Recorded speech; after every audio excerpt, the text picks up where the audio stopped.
Well, good evening everyone, and welcome back to the World Touring Car Challenge, presented to you by Crest Autosport and NXTGEN Racing, sponsored by Apex Tracks, PowerMax Racing, Track Racer, Fast R, 603 Autosport and Joyce Design.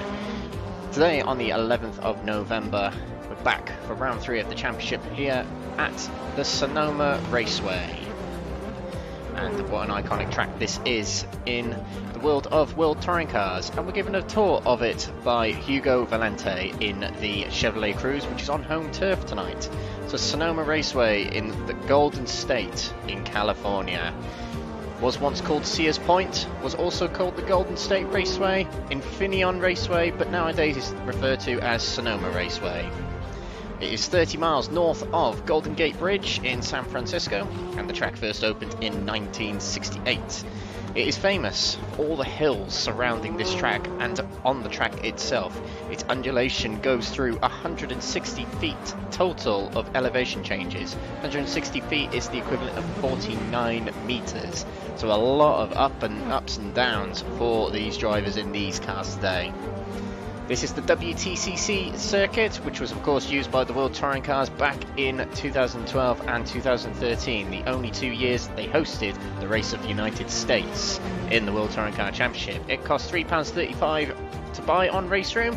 You get a lot of layouts with that. You get the NASCAR layout, the IndyCar layout, the World Touring Car layout, and another one that I can't remember the name of. 20 turns that I've counted on this circuit. Officially there are 12, but there are 20 notable turns on this track, 12 to the right and 8 to the left. And as we mentioned, it hosted the race of United States from 2012 to 2013. So tonight, as we mentioned, we've got World Touring Car action featuring 4 manufacturers: the Chevrolet Cruze, the Honda Civic, the Lada Vesta and the Volvo S60 Polestar. These manufacturers featured in 3 of the World Touring Car years that we're using today and in this season: the 2015 World Touring Cars, the 2016 and the 2017 World Touring Cars, the last 3 years of the WTCC homologation. And the itinerary for tonight: we have qualifying coming up very shortly, and it will be a 15-minute session that will set the grid for race 1 of the night. Race 1 will be a 15-minute sprint race, followed almost immediately after by race 2, another 15-minute sprint race, but the grids for that race will be determined by the results of race 1, but the top 10 of those results will be reversed. There'll be an intermission in between races 2 and 3, and when we come back for race 3, it will be a 25-minute feature race, where the grids for that race will be based on the results of race 2, but it will be a reverse of the top 18 finishers from that race. This season looks a little bit like this. We started off all them months ago, nearly 2 months ago now, at Monza in Italy for round 1 of the championship. Round 2 of the championship took us west to the south of France for the Paul Ricard circuit, the Solution 3C layout. And then we ventured north to Belgium for the Spa-Francorchamps round, one of the longest tracks on the calendar, but not the longest. That was a good round indeed. And then we went over to Slovakia for the Slovakia Ring on round 4 of the championship. That was just over a month ago now. And then on the 14th of October we went to the Hungaroring in Hungary, believe it or not, for round 5 of the championship. And then the halfway point was concluded with Salzburg Ring in Austria. Moscow was 1 week ago in Russia. Quite a dramatic round that was. And today we're here at Sonoma Raceway. Next week we'll head off to Japan for the Twing Ring Motegi circuit in Japan. And then 2 weeks from today it will be the Shanghai Intermediate WTCC circuit in China. We'll head over to Thailand for the penultimate round of the season at the Changburum Raceway. And then the final round of the championship. A venue that when it first came along into the World Touring Car schedule, a lot of people were surprised by it and weren't too sure of it, but it turned out to be an absolute classic, and it's going to host the final round of our championship.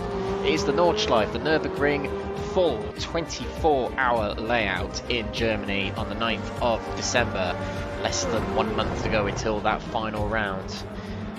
And if you do want to get involved in the series, to get involved in this race, the next race, the other races, and including the final round, you can still enter the championship at crestautosport.com or nextgenracing.co.uk. And another reminder, thank you to our sponsors. We have Joyce Design, 603 Autosport, Fast R, Track Racer, Power Max Racing, and Apex Tracks who are providing the prize, the main prize for this championship. The winning driver will take away a model sculpture crafted from modern F1 technology, crafted by Apex Tracks. A model sculpture of the Nordschleife layout will hang on your wall if you win this championship.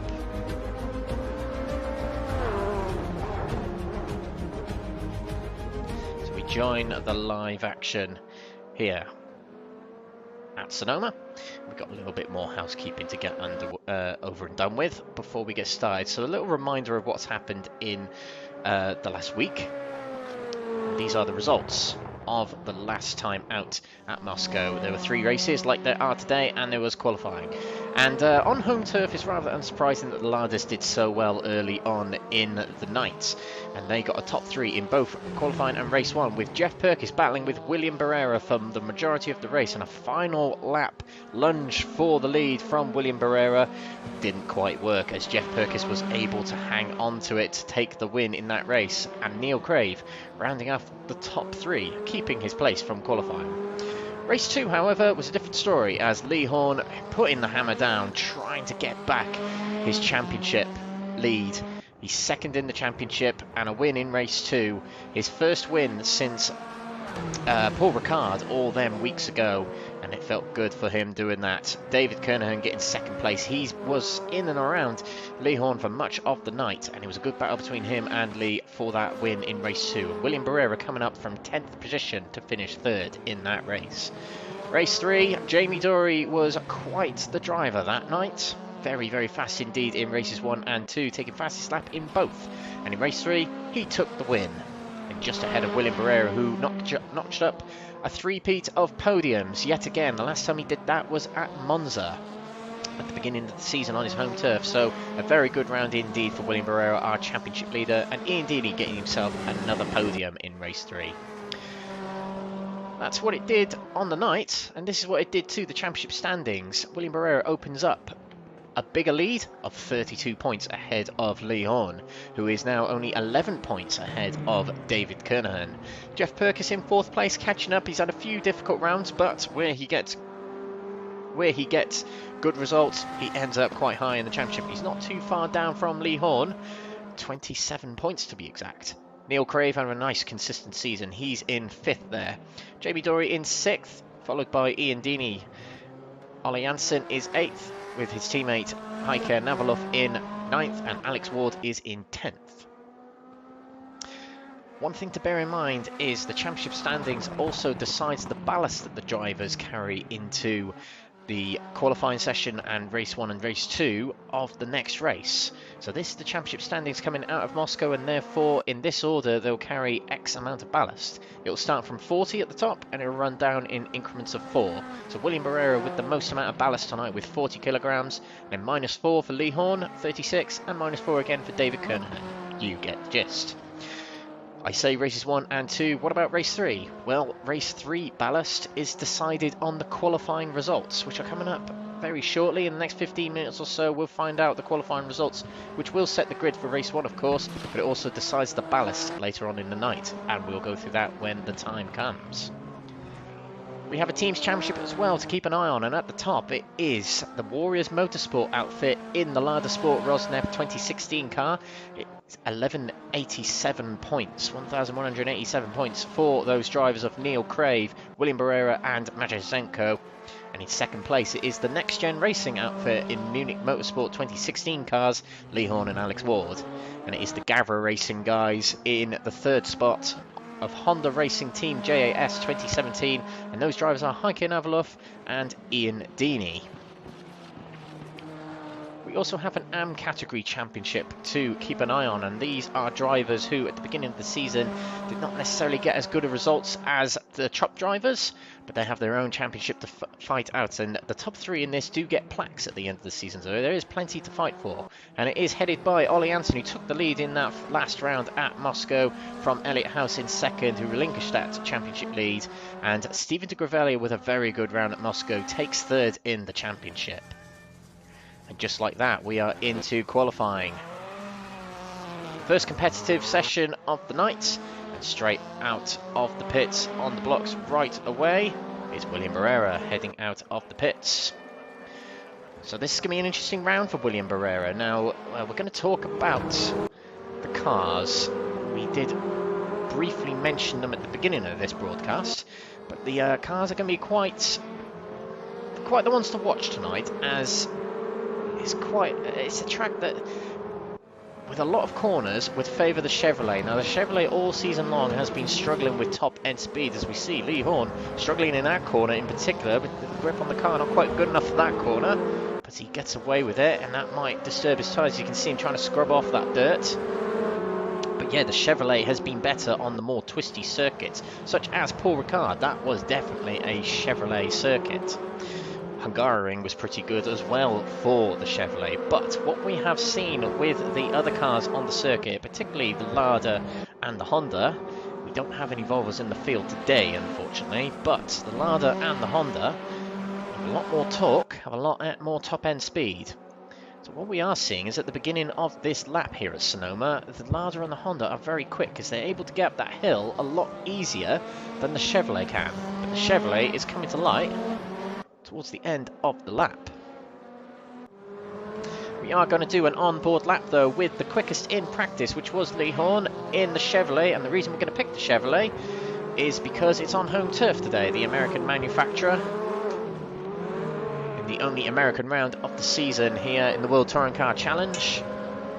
Lee Horn still warming up his tyres a little bit, and this will be a lap of Sonoma on board with Lee Horn. We go through turn 11 now. That's officially what it's called, although I said there's 15 turns.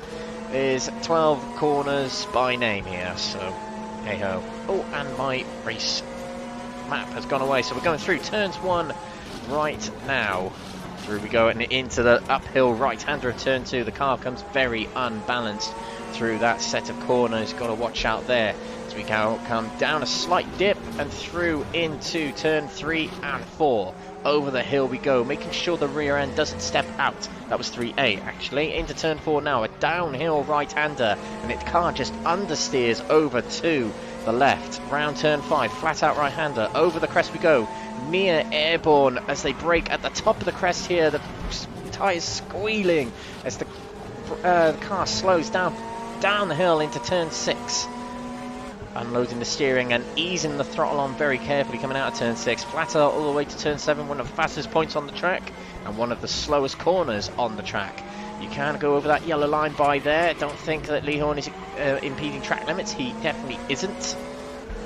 He's the same for everyone through this wiggly section here into turns 8 and 8A. And now flat out down the slight descent here and hard braking into the chicane of turns 9A and B. Right, left. Lee Horn really gaining on Jamie Dory, but understeered a little bit coming out of turn 9B there. Round turn 10 we go, almost flat out round here. And approaching turn 11, the final hairpin. Braking and staying as close as you can to the tyres without hitting them, of course. Taking a bit of a shallow entry into that corner, but a very, very straight exit there from Lee Horn. And turn 12 here. And Jamie Dory on the brakes there, not sure why, but that is a lap of Sonoma. And that puts Lee Horn to second place. Something I'm going to point out here, overlay is looking a little bit different tonight, you may have noticed. That's not on purpose. I am having issues with our broadcast system. It is third party, of course it is, I haven't made it myself. I wish, or I don't wish, but we are having issues with it at the moment, so you know, we can try and resolve the issues over the next days, hopefully. But yeah, we've got limited information tonight, but we still got the all important stuff: the timing tower, the session state at the top, and we've got the driver that we're looking at the bottom. At least we've got them. We see Mark Arrowsmith. It's a bit slow on the sector 3 there, trying to get a nice exit from the hairpin as he runs off at the top of the hill there for turn 2, and that will abort his lap, and he'll have to go around the whole circuit again to try again. Looking at Jeff Fergus, he was pole sitter last time out at Moscow. Can he repeat the same here? Jeff Fergus is really having a good season here, 4th in the championship. himself a win in race 1 last time out at Moscow.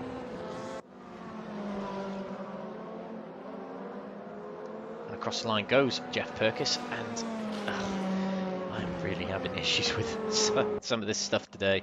Jeff Perkis crossing the line, and he puts himself into third, a quicker lap time. Oh no, it wasn't. It was a slightly slower lap time. Wasn't able to go quicker.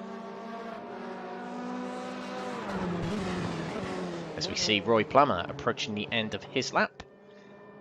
Now, Roy Plummer is the defending AM category champion.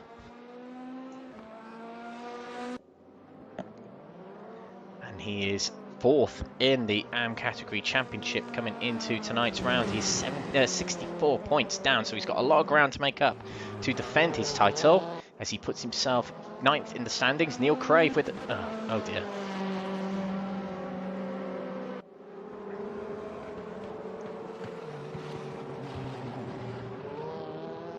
Sorry about that. Having real issues with certain programs tonight.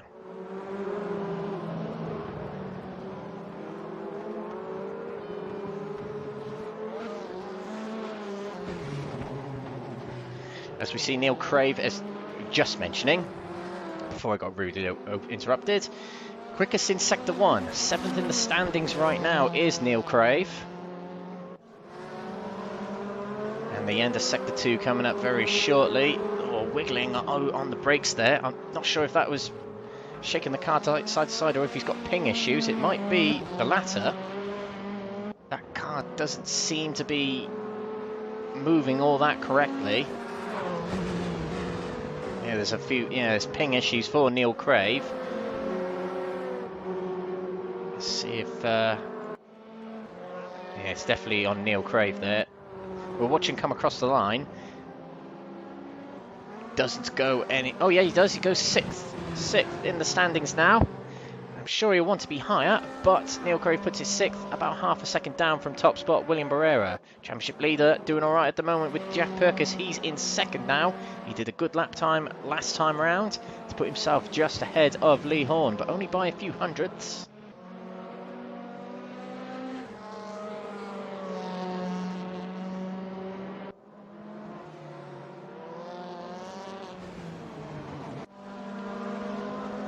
Looking at Heike Navalov.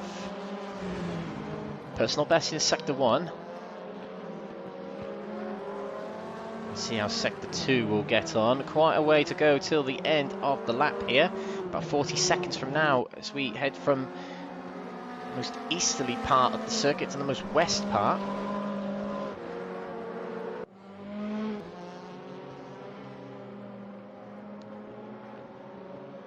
Is not good in Sector 2 for Heike Navalov as he cuts as much of that chicane as he can. I'm not sure if that invalidated his time, but you want to cut the corners here where you can, particularly in a touring car, to shave as much as you can off your lap time.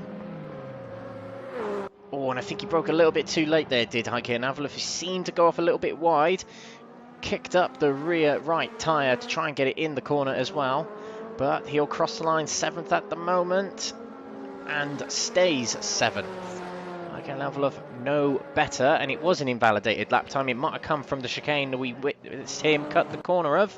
And Lee Horn has just put himself top of the standings, just as we said that. Only by 15 thousandths of a second, though, ahead of his championship rival William Berera. Lee Horn, with that Chevrolet on home turf, really bringing it to the other drivers in the field. Oh, and look at that, Sector 1, very good purple sector. He went a little bit wide going through turn 4 then, but we'll see how he gets on for the rest of the lap. Jamie Dory behind him as well, don't write him off as well. He's also on an outright best in Sector 1, so let's just compare, 23.012. So the quickest of the two is Jamie Dory. Rather unsurprising, they're two very even drivers when it comes to outright skill, but Jamie Dory's got a draft from Lee Horn. He's punching a big hole in the air, is Lee Horn, which will help out Jamie Dory. Oh, and that was quite a lot cut off of that final, that turn 7 there. Let's see if that invalidated his time or not. As we come through Sector 2, let's take a look to Lee Horn, see how he's doing in Sector 2. Not very good, more than half a second down, and as is Jamie Dory. So that was one of the sectors that the Chevrolet is at its best. Sector 3 is debatable between the cars because it's quite a short sector. So they'll go for another round, will these two drivers? Let's see how William Berera is getting on. He's just crossed the line to start a brand new lap. Jeff Fergus is in the pits. David Kernahan, we haven't mentioned him tonight. Going very slow into the chicane. Going to try and warm up his tyres a bit more to go for one last blast. Because the qualifying session is reaching expiry moment soon. As we mention on every broadcast of RaceRoom, once that timer gets to 0, that is it. Your session is over. You will not be allowed to complete. Oh dear. I am having real issues with a few bits of software tonight.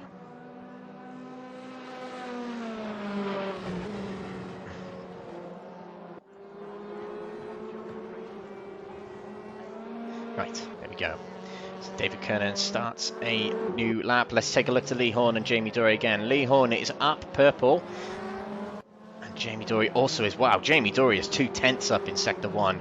But they did struggle in Sector 2 last time round. So let's see if they can do a little bit more this time. Sneaking through the S's here. Taking lots of that inside curve there is Lee Horn. Oh, it's a very good Sector 2 from Lee Horn, but I think Jamie Dory is even better. Yes, he is. Jamie Dory has a big shot here in the final moments of qualifying to take pole position. And actually, Jamie Dory, I don't think has had a pole position yet this season. No, he hasn't. So this is a big moment for Jamie Dory. So let's take a look to Lee Horn as William Berera has just gone top of the standings.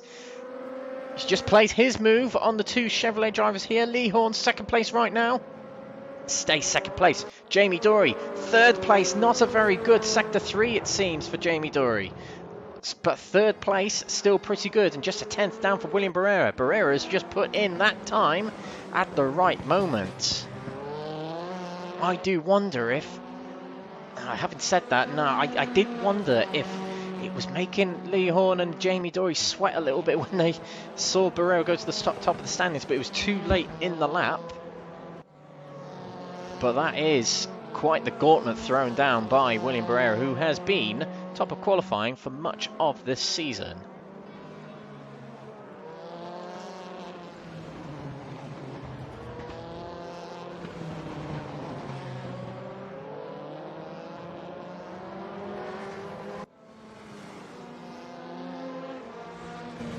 William Berera has had 5 pole positions this season, and this could be 6. Let's take a look at other drivers. Lee Horn high in the Sector 1 again.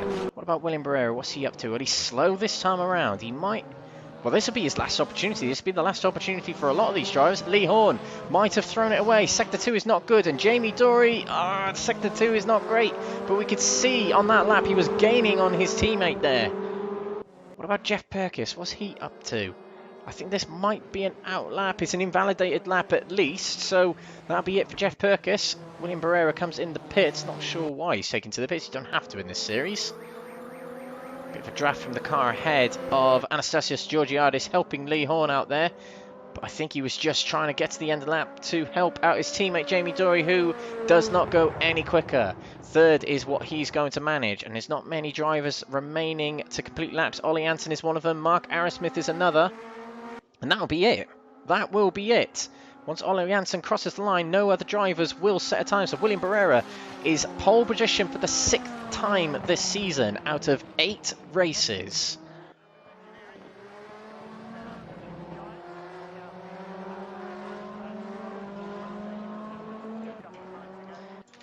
I'm having real issues with my PC tonight. It's very alarming. Oh, and a nice little roll there from Ollie Hansen to end things off.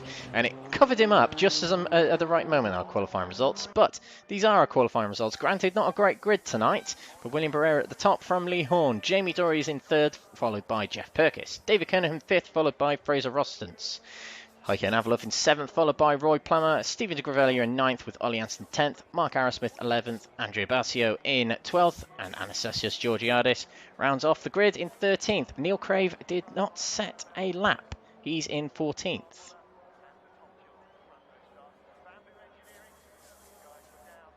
Remember, that will set the ballast for later on in the night. So it is worth hanging on to these results, and we'll refer to them a little bit later on.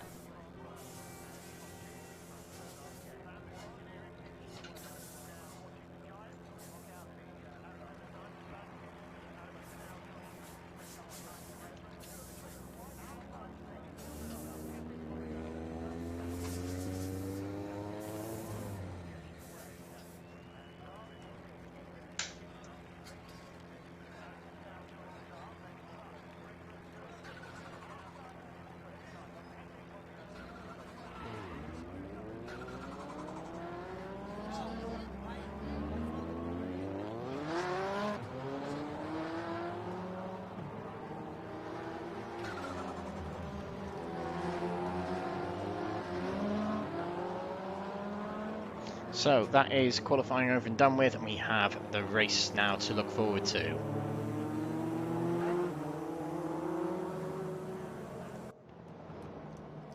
And a lot of these drivers will practice their starts as they have launch control on the cars, and it is down to reactions.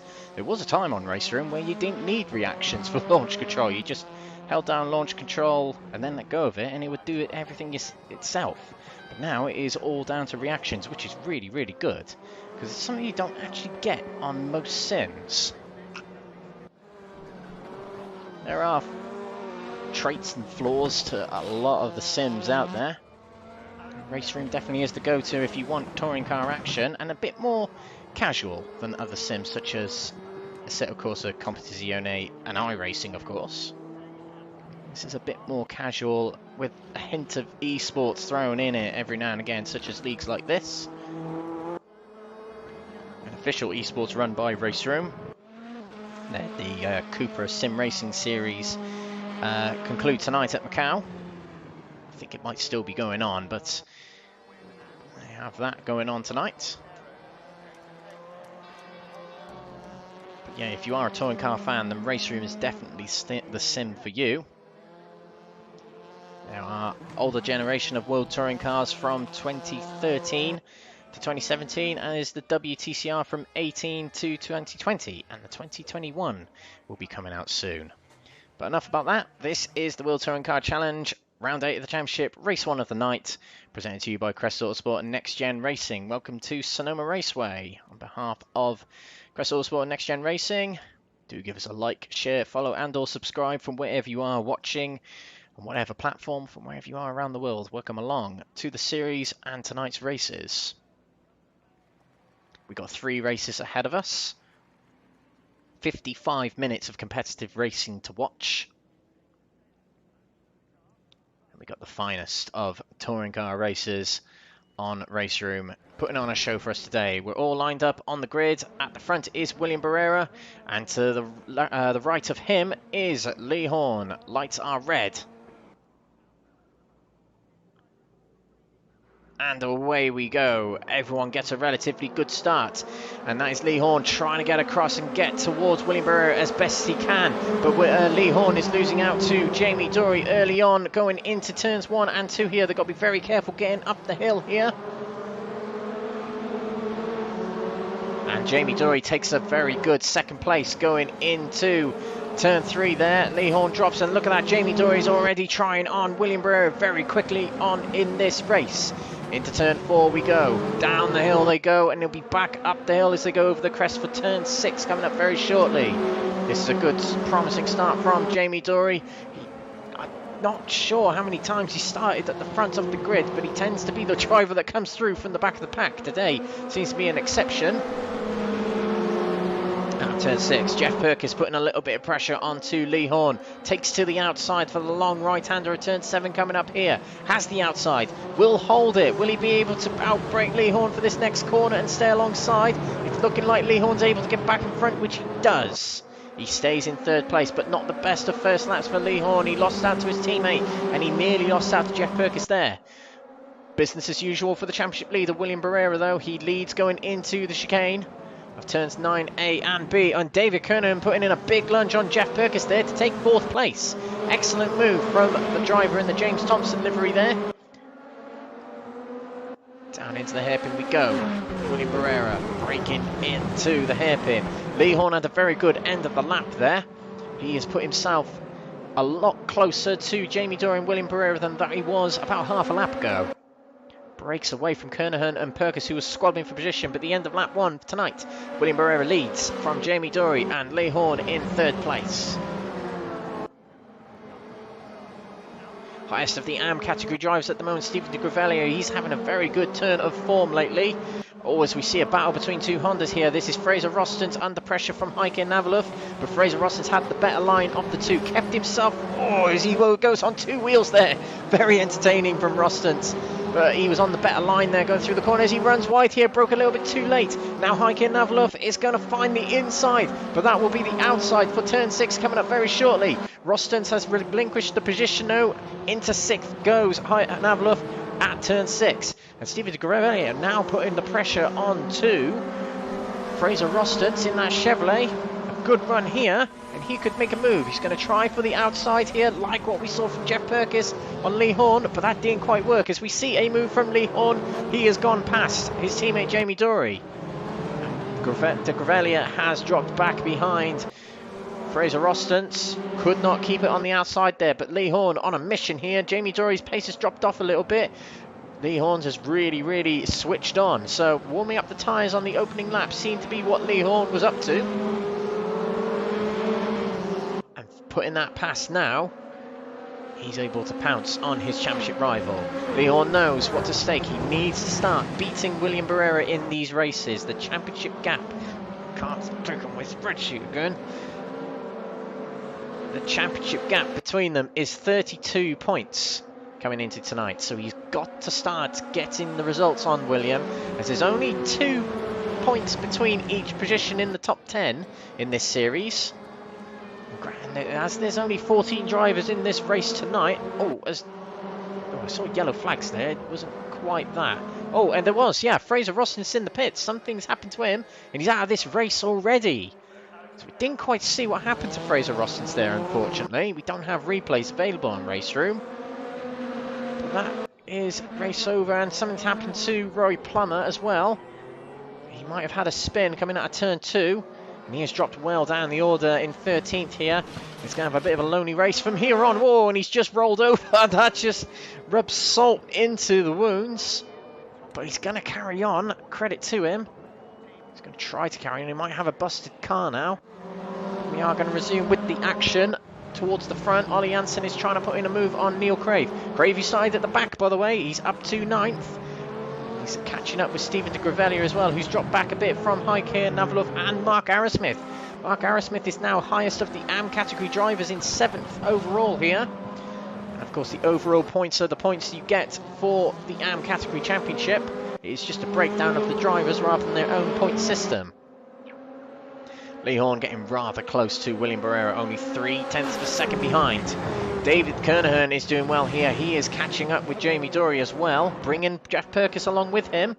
Could we see a 5-way battle for the top spot in this race? With 10 minutes to go, it could happen.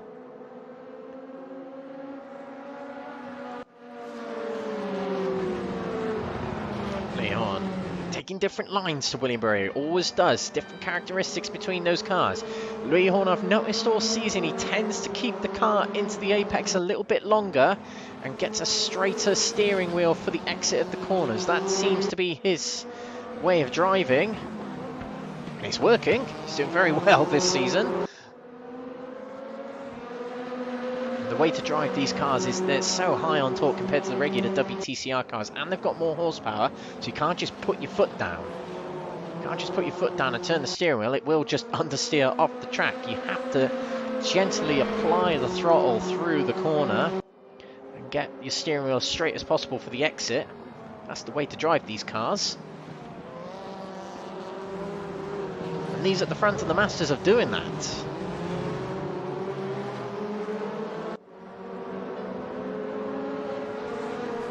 So Lee Horn and William Berera, they've opened up a little bit. Oh, it ranges between 3/10 and 4/10 between the two. So Jamie Dory is getting a bit closer to Lee Horn as well.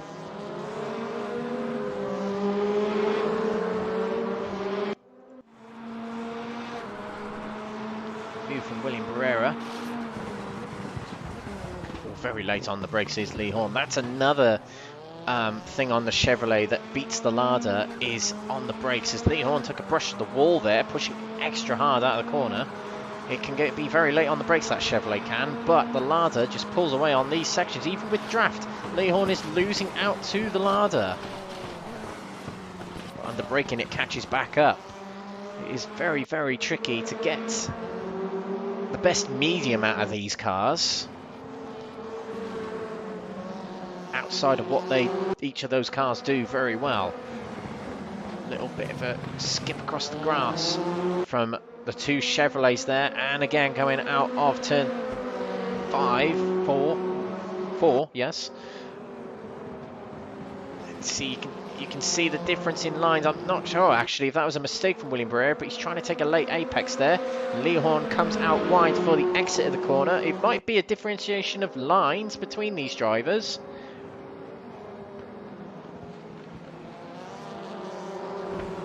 It's very interesting indeed.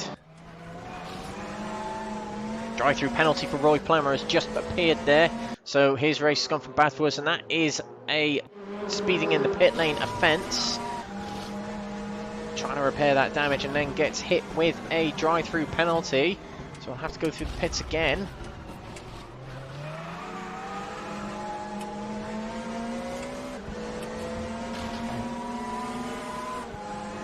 Horn with 6.5 minutes to go.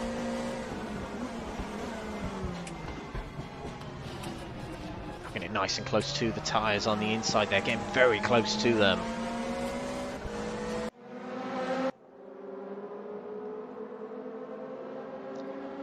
And they've broken away from 4th and 5th of David Kernahan and Jeff Fergus, who have split apart from one another. There's now over a second between them. But these three still very close together, and it is, I was told by Lee Horn, it's a very tricky track to overtake on, is Sonoma Raceway. I have memories of when the Chevrolet was dominating the World Touring cars back in the early 10s decade. Yeah, about 10 years ago now. It was the three blue Chevrolet Cruisers of Ivan Muller, Rob Huff and Alain Menu constantly battling, and this track was a brilliant battle between those three in 2010 or 2011, one of those years. We're seeing a little bit similar for these drivers here, but it's two Chevrolets and a Lada thrown in.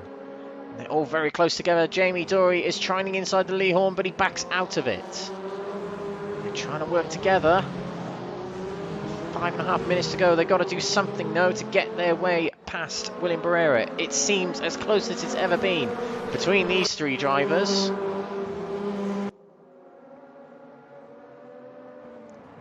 Into the chicane.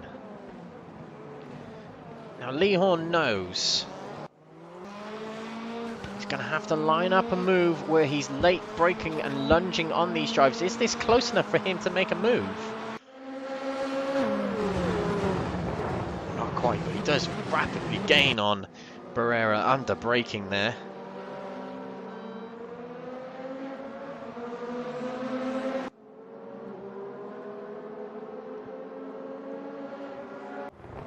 Neil Crave moving up the order, 8th place right now, and he's caught up with Mark Arrowsmith and might be thinking about making a move on Arrowsmith for 7th position.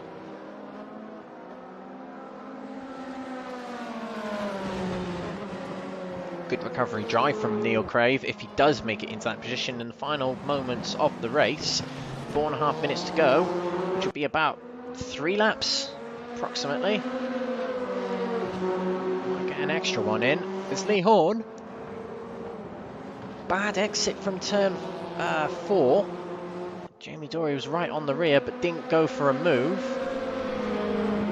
And that drops the pair off by about a 10th from William Berera, and that's what's in this championship fight and this on-track battle between these three drivers. Every 10th counts.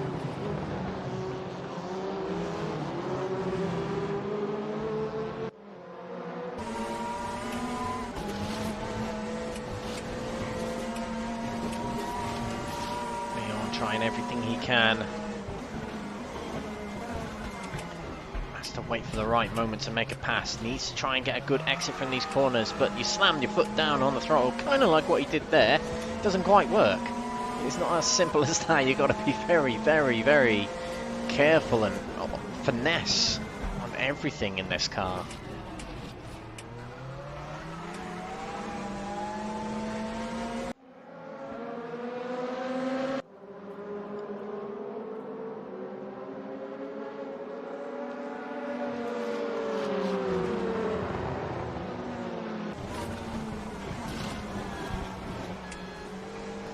Turn 2. You can just see the difference in their lines, and that's the key thing here.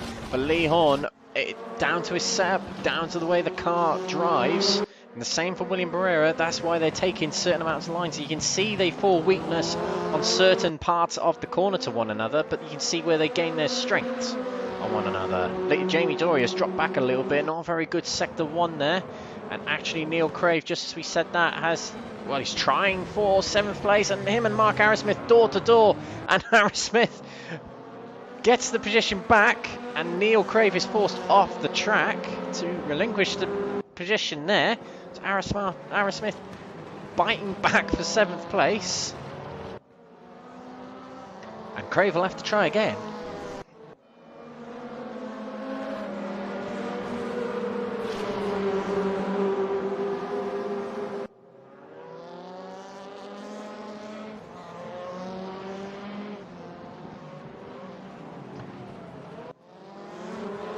Fergus is gaining on David Kernahan in this last few laps or so, is within a second, give or take.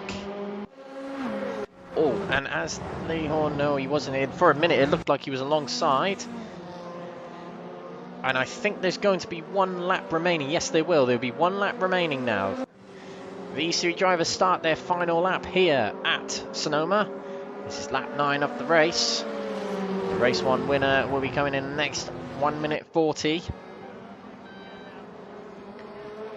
Very close together, these three.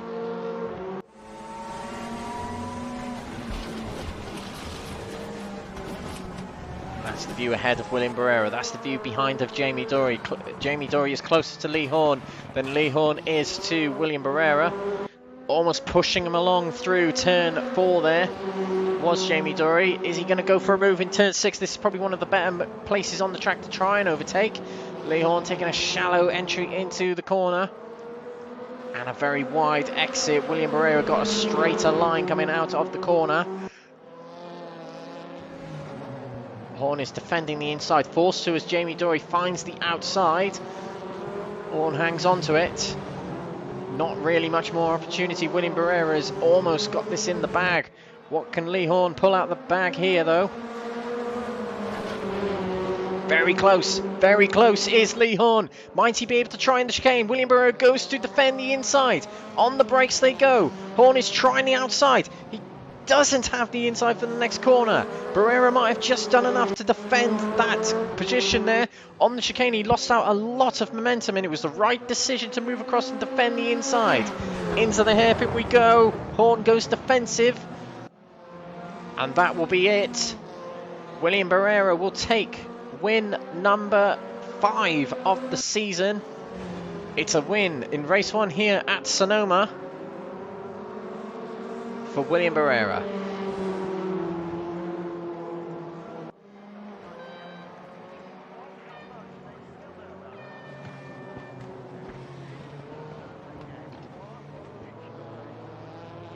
Good racing there from them three. Not many moves put in.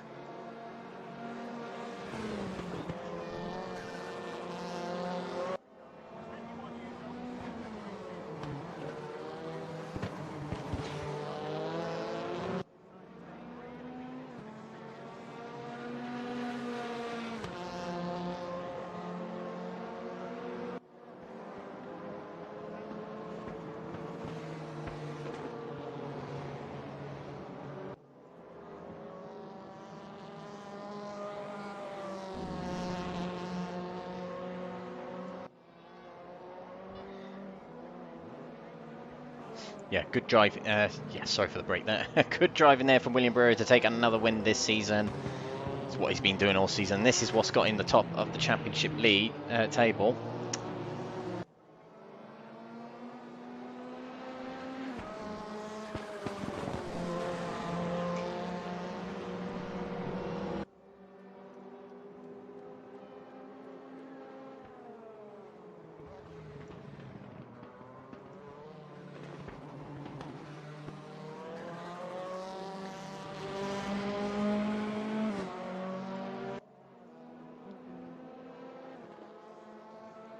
So that will be the conclusion of race 1. William Berera takes the top spot from Lehorn and Jamie Dory. Kernahan takes 4th from Perkis. Navalov takes 6th position from Arrowsmith, who got past Neil Crave on the penultimate lap. Stephen de Grevelier in 9th, followed by Ollie Janssen. Andrew Bausio in 11th. Anastasios Georgiadis takes 12th, the final of the finishing positions. Roy Plummer with the did finish, but a lap down due to his drive-through penalties. And Fraser Rostons a DNF, sadly for him. We're going to go for a quick break, and when we come back, it will be race 2. Don't go away.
The GP Box is an online marketplace for motorsports, merchandise and memorabilia. Browse for a whole range of motorsports products in all forms of motorsport. Take Formula 1 for example. There is a whole section dedicated to Formula 1 products from your favourite drivers, cars, teams or tracks from all eras of Formula 1. There are more series available, including WRC if you are a rally fan. You can even search for your favourite form of motorsport to see what products they have in your favourite forms of motorsport. Or, if yourself are a retailer in motorsport, you could set up your own shop within the GP Box to open up your products to a much bigger motorsport audience. Find out more at thegpbox.com.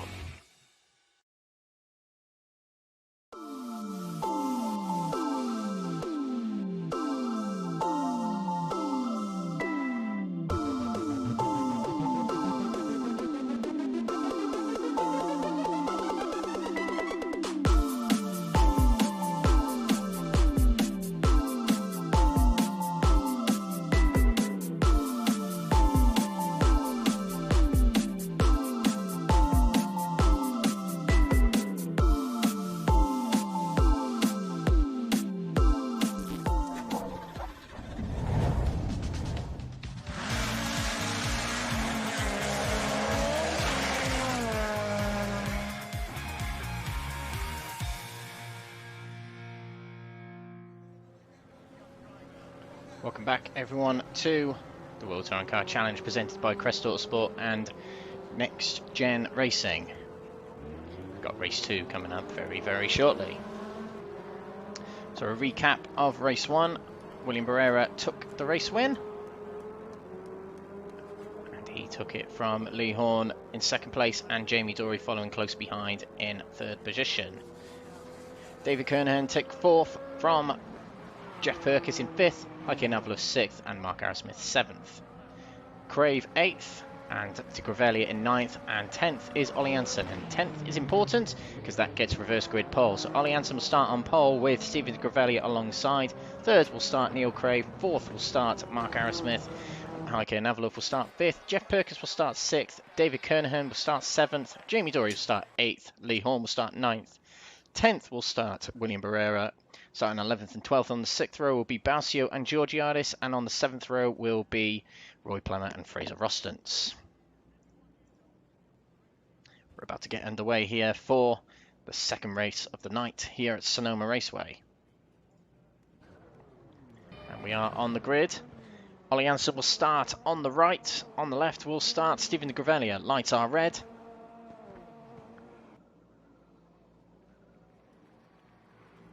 Away we go, and that looks like a very good start from Stephen de Gravelia, but not such a good start from Ollie Janssen. De Gravelia takes the lead again in race 2 here at Sonoma. He took the lead as well at Moscow, and Ollie Janssen, oh, it's a bit of a pickle in the middle here. Ollie Janssen is stuck on the middle and spun around is Neil Crave. Crave spins round and off the track, so it's another bad race for him. Qualifying went bad enough, and race 2, the start here, has also gone bad. Arrowsmith is up to 4th. Ollie Janssen is down to 4th already. Real bad start for him. Jeff Perkins trying to move on David Kernahan here, what he couldn't do in race 1. Brilliant start for Stephen de Gravelia. Over the hill he goes, and Mark Arrowsmith with also a very good start to this race, up 2 places.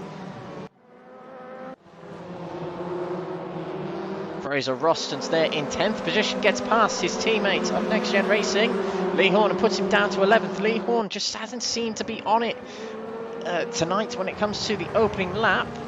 And William Berera is already up 2 places to 8th position, with his teammate running behind. A few places gained for him as he's guarding off from Fraser Rostance.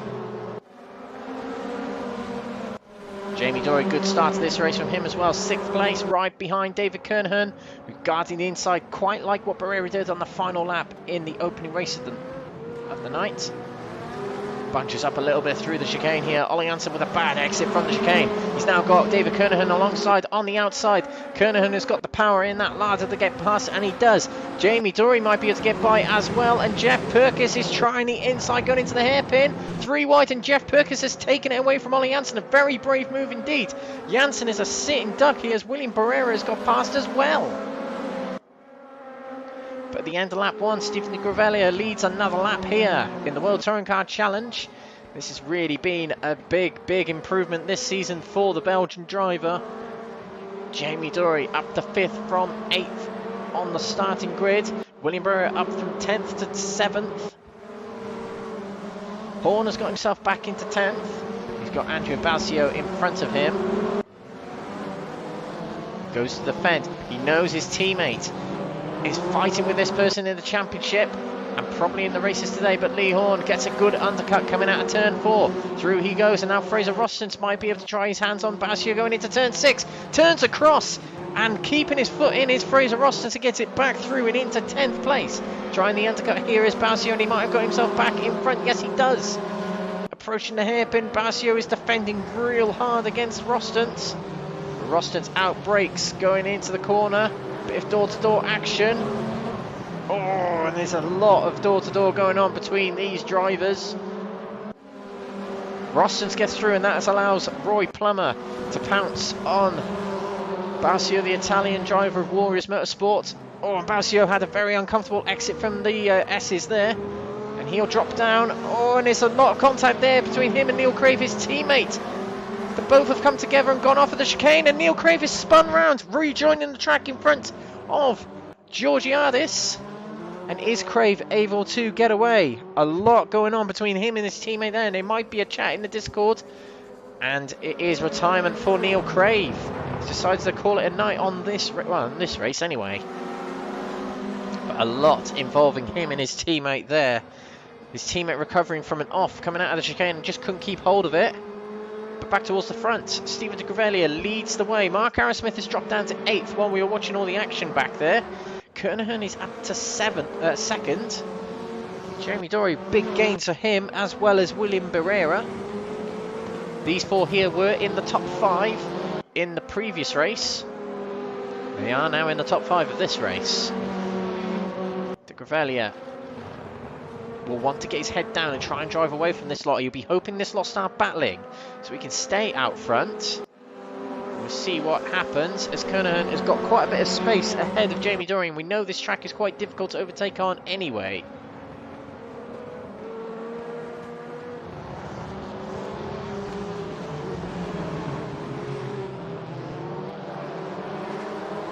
Lee Horn has got himself up to 6th, so once the tyres have warmed up, Horn's on it. But it's that opening lap, the opening half a lap or so, he does struggle a little bit. Big battle here in the mid-pack for 7th position. Pole sitter Ollie Hansen is down in 7th place ahead of Aerosmith, Rostance, Plummer and Navalov there. Ollie Hansen, a very shallow entry into the second part of that chicane there. Aerosmith will take to the outside. We'll try a little undercut here. See if he can get it up the inside, going into the hairpin. He looks to the inside. Is he going to be late enough on the brakes? Janssen goes to the fend. There's a little bit of contact from the bumpers there of the two drivers, but not a move successfully made by Aerosmith just yet. Janssen hangs on.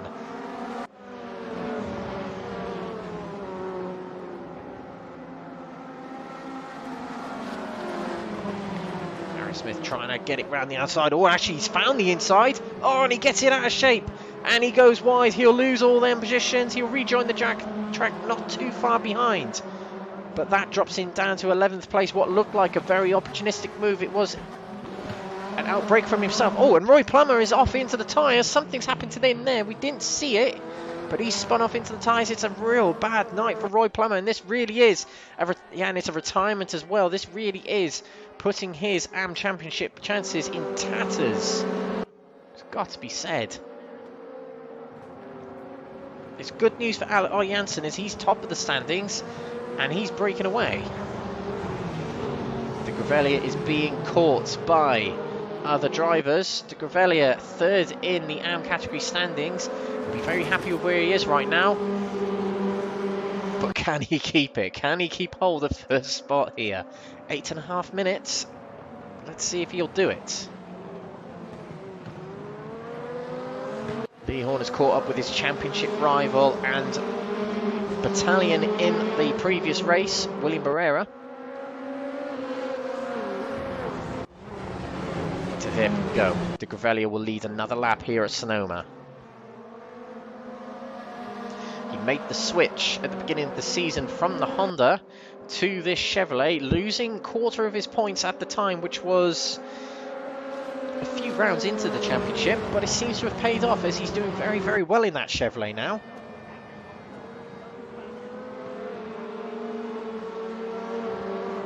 Now Kernahan really is onto the back of the Belgian driver.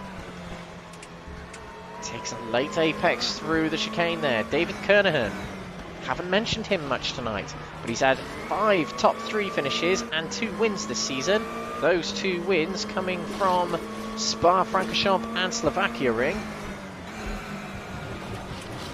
He's got Jamie Dory to contend with here, but he is certainly in the running for another win here tonight.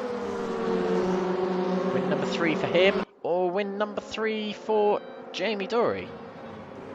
Did I say it?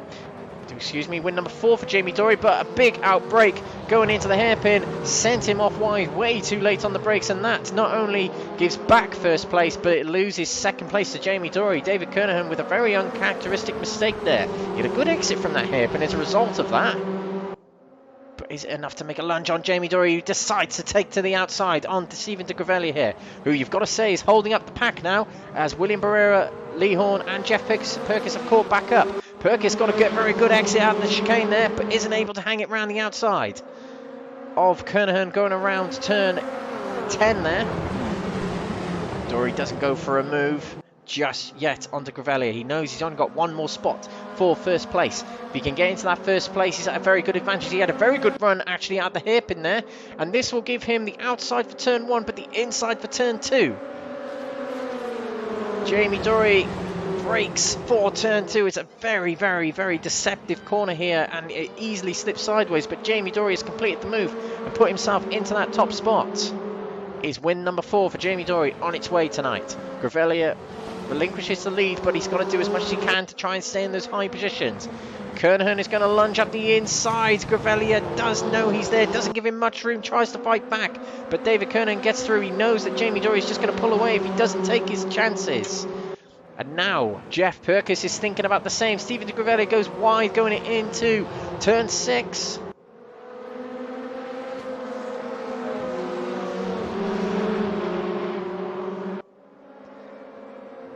And that stopped Jeff Fergus from making a move around the outside.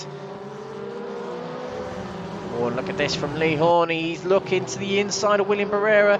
Berera's going to be looking always to try and get by Jeff Fergus, but he's got to keep an eye on Lee Horn as well. The championship lead opened up by 2 points between these two drivers. 34 points is now the gap between Berera and Lee Horn. And as it stands, it'd be 36 points. Oh, as William Berera goes very wide there, trying to go around the outside of de Gravellia, and he goes off. He'll lose the position to Lee Horn, who drives by and past and into 5th place. Jeff Fergus got himself past Gravellia there. And into the top 3 goes Jeff Fergus, and Lee Horn is past his championship rival. He sets his sights on the Belgian driver of Gravellia. As Jamie Dory leads us through to lead a lap here at Sonoma. I don't think he was the official leader of the previous lap. Lee Horn steadily breaks into turn 1. He's going to take his time getting by de Gravellia here.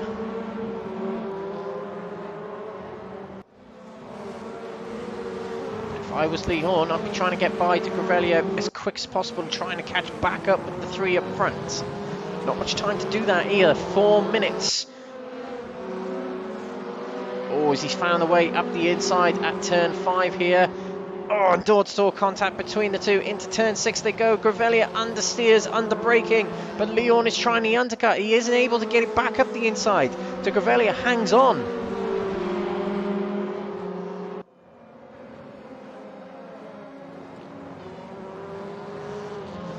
And look to the inside.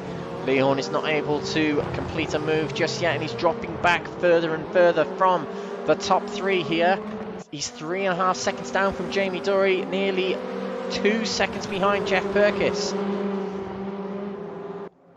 He takes a look to the inside for the chicane. Latest of the late breakers. De Gravellia is very good on the brakes there, but I don't think it's enough. Lee Horn is able to get it on the inside and through. Into 4th place he goes. Now's the turn of William Berera to get by de Gravellia. Brakes. Oh, he hasn't wasted any time to try a lunge on the Belgian driver. Got to be said, de Gravellia has really kept himself composed here. He hasn't panicked too much, but he's not so experienced when it comes to racing at the front of the pack like this. So it's a bit of a learning curve, but you've got to start somewhere. Remember de Gravellia's first race? Well, it was in the WTCRs. I think he was in the Lincoln Co car. He didn't do particularly good that night, did de Gravellia? But he's just got better and better and better since then, which was about 2 years ago, just over a year ago, I think. Look at him now, he's now fighting with the top 5 in the series. As Berera sneaks it to the inside, de Gravellia's trying to hang on, but William Berera puts his foot down and muscles his way through. Has he inside for the next corner, but de Gravellia had a very good run coming out of turn 6. Can he get it back in front for turn 7? No, he can't. Berera outbrakes and gets it back in front. And that puts Berera into the top 5. Jamie Dory leading away here. No such progress from Kernahan and Fergus to catch up with Jamie Dory. It's fairly close between these drivers.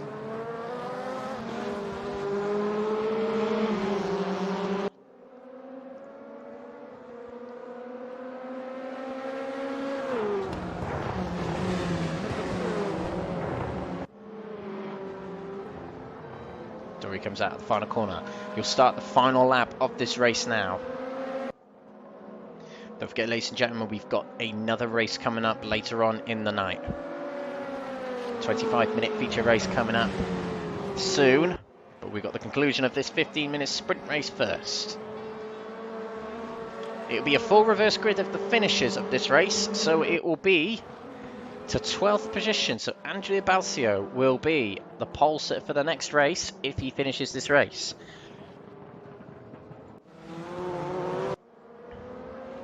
Jamie Dory extends his lead a little bit ahead of Kernahan on this lap. Half a second between Kernahan and Fergus.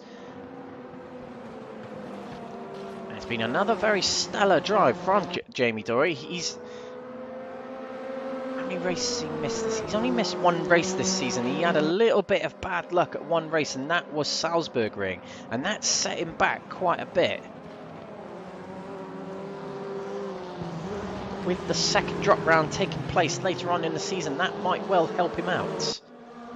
We'll have to see. He's been picking up a lot of podiums this season. This will be his 11th to William Berera's 12th. And this will be win number 4 of the season for Jamie Dory. The second highest amount of wins.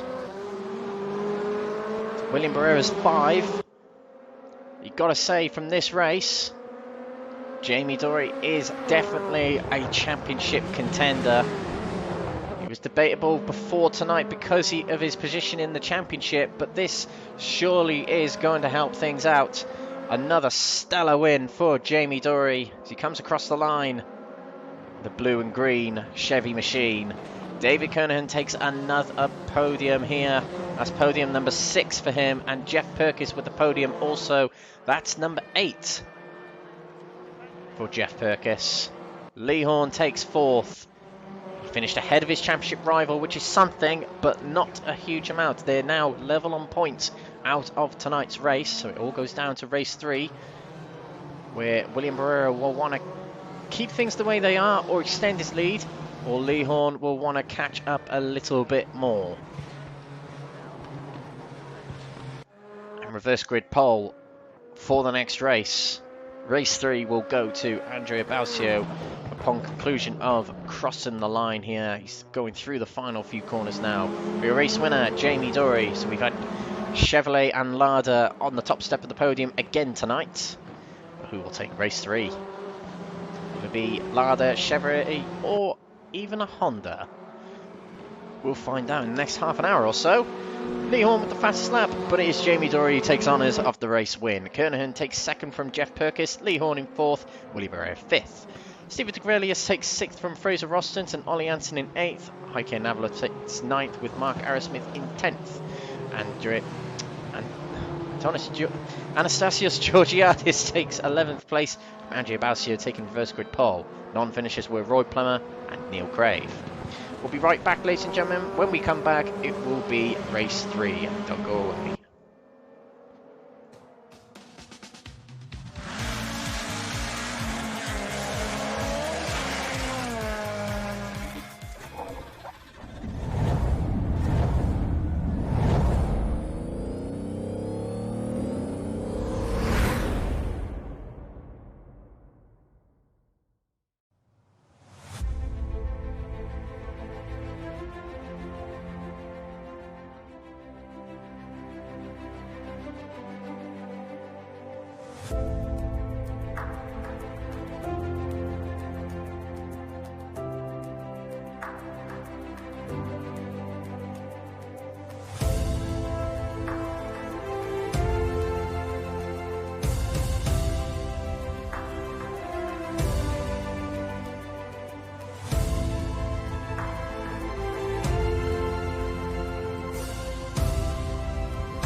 The GP Box is an online marketplace for motorsports merchandise and memorabilia. Browse for a whole range of motorsports products in all forms of motorsport. Take Formula 1 for example. There is a whole section dedicated to Formula 1 products from your favourite drivers, cars, teams or tracks from all eras of Formula 1. There are more series available, including WRC if you are a rally fan. You can even search for your favourite form of motorsport to see what products they have in your favourite forms of motorsport. Or, if yourself are a retailer in motorsport, you could set up your own shop within the GP box to open up your products to a much bigger motorsport audience. Find out more at thegpbox.com.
The GP Box is an online marketplace for motorsports merchandise and memorabilia. Browse for a whole range of motorsports products in all forms of motorsport.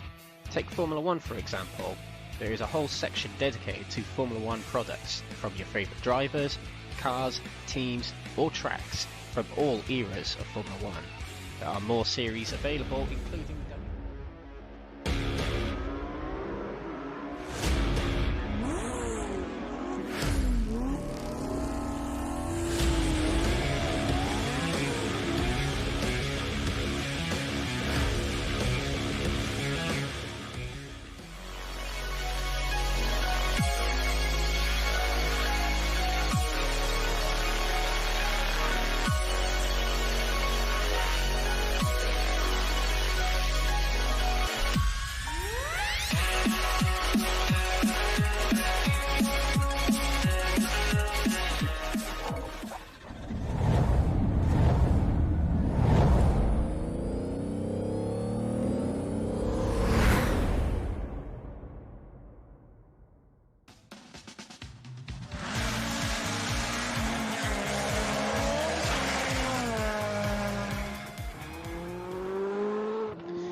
Welcome back everyone to Sonoma Raceway in Sears Point Valley for round 8 of the championship. Race 3 is coming up very shortly at this very twisty and very hilly track here at Sonoma in the Golden State of California.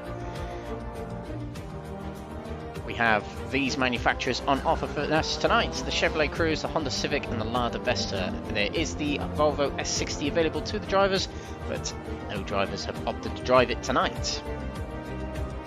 We have been through 15 minutes qualifying, 15-minute sprint race and another 15-minute sprint race. We've got the 25-minute feature race coming up very, very shortly, where the grids will be based on the results of race 2, but it'll be a full, almost full reverse grid. This is our season.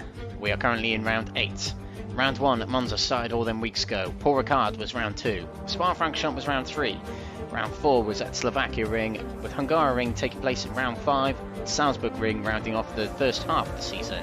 Starting the second half of the season was Moscow Raceway a week ago, and Sonoma Raceway is today, on the 11th of November, and then we'll venture off to Japan 1 week from today for Twing Ring Motegi. Round 10 of the championship will feature the Shanghai Raceway.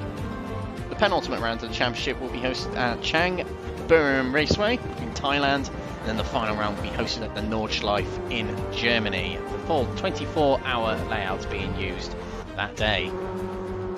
The winner of this series gets to take away a model sculpture of the Nordschleife Green Hell, manufactured by Apex Tracks, the main sponsors of this championship, using modern F1 technology to craft model sculptures of racetracks. You head to their website, apextracks.com, to see all of their collection. I believe all these tracks that we are racing this season are available to buy from their website.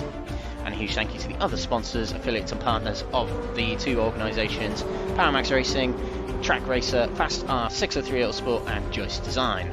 Can still get involved in the series if you wish to. It is a price of 50p per race to race in this championship. It's good fun racing. It gets you on the ladder for the World Touring Car Challenge hosted by Crest Autosport and NXTGEN Racing. There will be news on next season coming in the coming weeks, so keep your eyes and ears peeled. We join the live action here at Sonoma, and we'll greet you to a new driver on the grid for this race. So welcome back to Alex Ward, who missed the first 2 races of the night. Therefore, we'll start this race from the back of the grid. But good to see him. Let's see how he gets on tonight. He's got a little bit of practice to do, and that's why he's out on the track trying to get as many laps in as he can before the race starts in just a few moments' time. But we do have a full reverse grid to greet us. Not a full reverse grid, a reverse of 12. So it would be a full reverse grid if everyone finished. But the 14 drivers who took part in race 2 didn't, so it will be Andrea Balcio on the front row with Georgiadis in second. Third will start Aerosmith, fourth will start Navalov. Ollie Hansen will start fifth, followed by Fraser Rostons. Seventh will start Stephen de Gravelia, William Berera will start eighth. Starting on the 5th row will be Lee Horn and Jeff Perkis, and on the 6th row will start David Kernahan and Jamie Dory. Roy Plummer and Neil Crave will start on the 7th row, with Alex Ward joining the server will start 15th. And remember what we said earlier, driver's ballast will reset. So it was based on the championship standings coming into tonight. For this race, race 3, it will be based on the qualifying results earlier on in the night. So William Berera will still carry 40 kilograms of ballast, and Lee Horn will still carry 36 kilograms of ballast. But Jamie Dory will jump up to 32 kilograms, and Jeff Perkis will remain on what he is on 28 kilograms. And it runs down in increments of 4 across the top 10.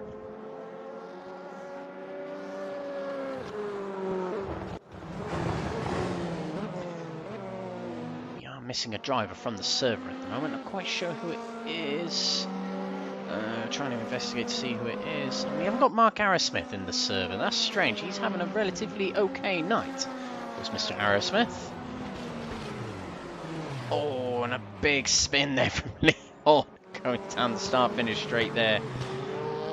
It's just, well, there's not much of a damage model on RaceRoom because that could have been quite messy. And Mark Aerosmith joins us in the server now, so we have a full 15-car grid for this final race of the night. 25 minutes, So a long race, and this is a track where it's difficult to overtake, so we are going to see a lot of gambles at the start of this race so people can establish their position very early on in this race. So lap 1 is going to be it could be a bit messy. We'll find out. As we witness Fraser Rostons going through the middle sector here with a good sector 1. Fraser Rostons has been quiet tonight. He's been involved in a few battles here and there. Very interlocked battle with Andrea Basio in race 2 just then. We'll see what he can do in this race of race 3. We'll see what Alex Ward can do as well. I mentioned that he's joining us for this 3rd race of the night. I'd say getting in the top 10 will be impressive for Alex Ward as he's had limited practice. There are certain drivers on this grid that do get by on a lot of tracks with not much practice, and there are some drivers who need a lot of practice. To cast my mind back to the beginning of the season where William Foyle was the master of the Crest Autosport RaceRoom Leagues in the DTM Challenge, William Foyle is one of them drivers who needed to have a lot of practice, but there were other drivers on the grid who could just get in the car and just not do many laps. Jeff Perkins is one of them. He's a prime example of that. And it's just drivers who need to get the laps in to perfect their craft, as it were.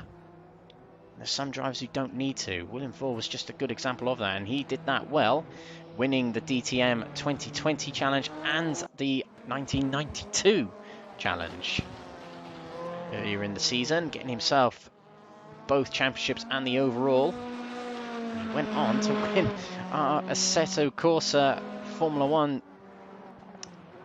2008 championship.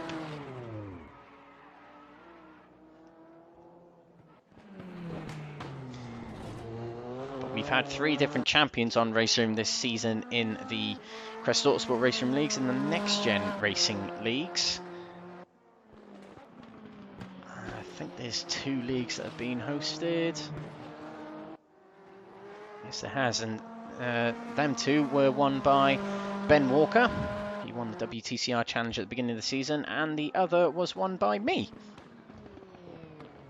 Thought I'd mention that one. Eamon Hakeem and William Foyle being the winners of the other 2. Of course, Eamon Hakeem was joint between Crest Autosport and NXTGEN Racing.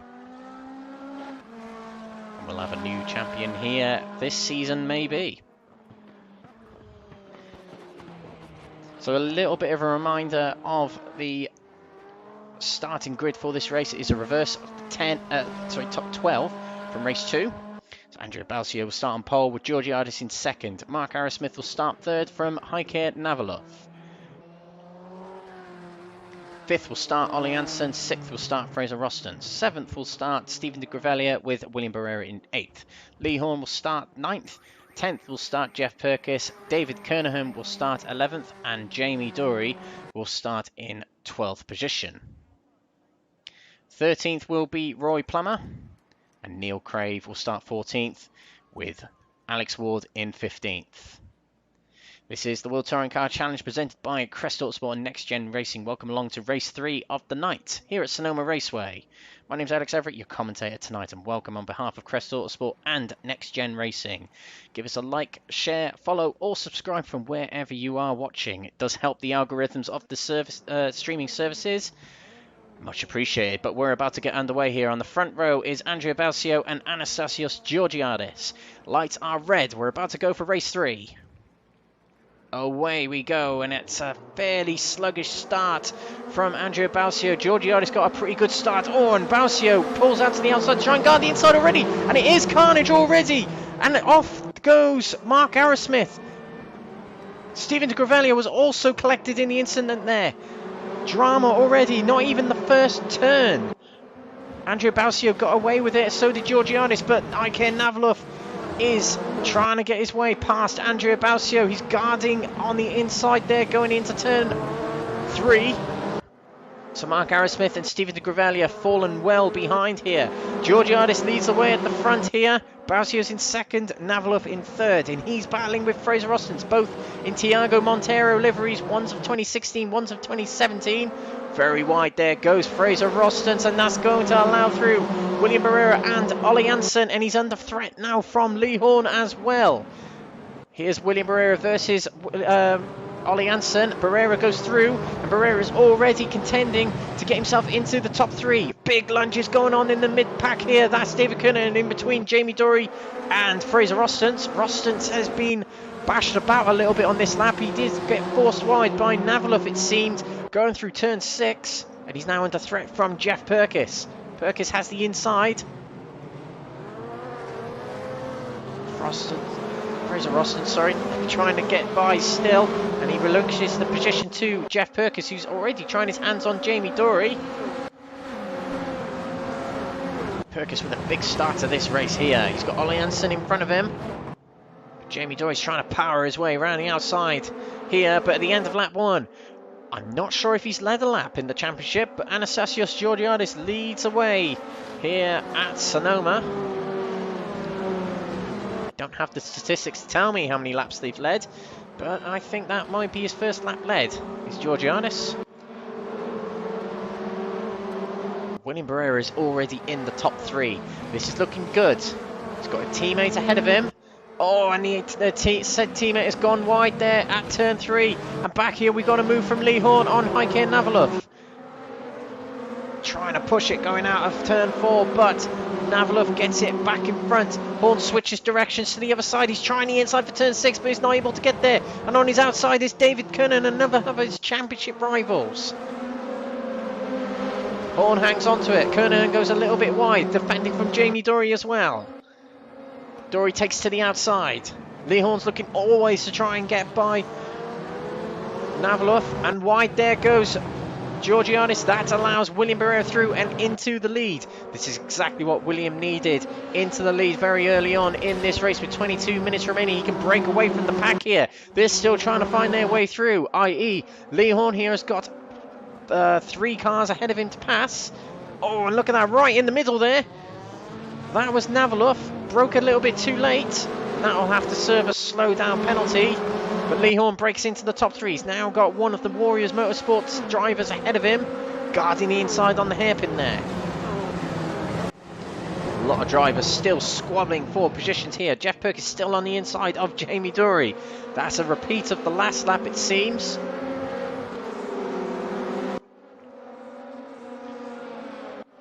Lee Horn trying to break his way into second place. He had the inside there, but the door was closed by Balcio. Oh, and rolling over is Balcio. We could see the car just lift off the ground there. And off goes Balcio and into the wall. That might be game over. Oh, he's reset him to the track. He might have been given a bit of a lifeline there. And away he goes. Cut the corner a little bit too hard and it rolled the car over. RaceRoom hasn't got very good gravity, it's got to be said. Once your car goes a little bit airborne, it almost inevitably rolls over. But hey, it's great for touring car racing. Don't let me advertise it badly there. So Lee Horn has got himself into second place here.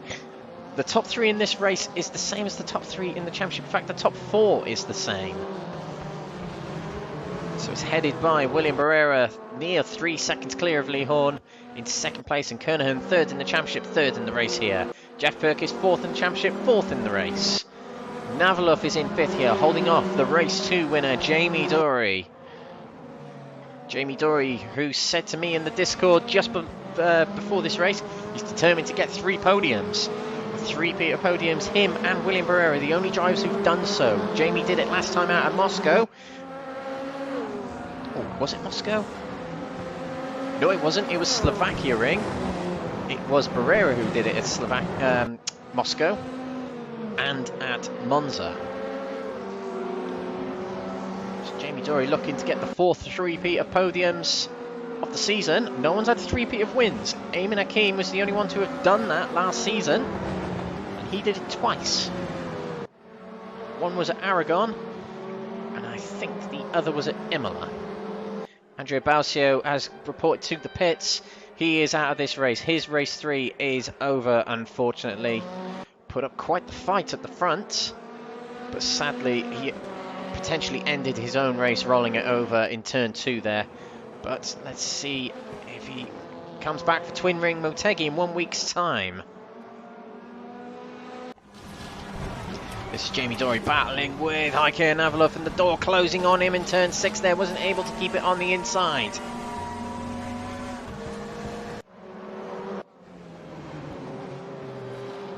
And Neil Crave behind Jamie Dory here. Let's give Neil Crave some credit. He's had a difficult night so far. And he's starting 14th and he's already up to 7th. Good race here from Neil Crave.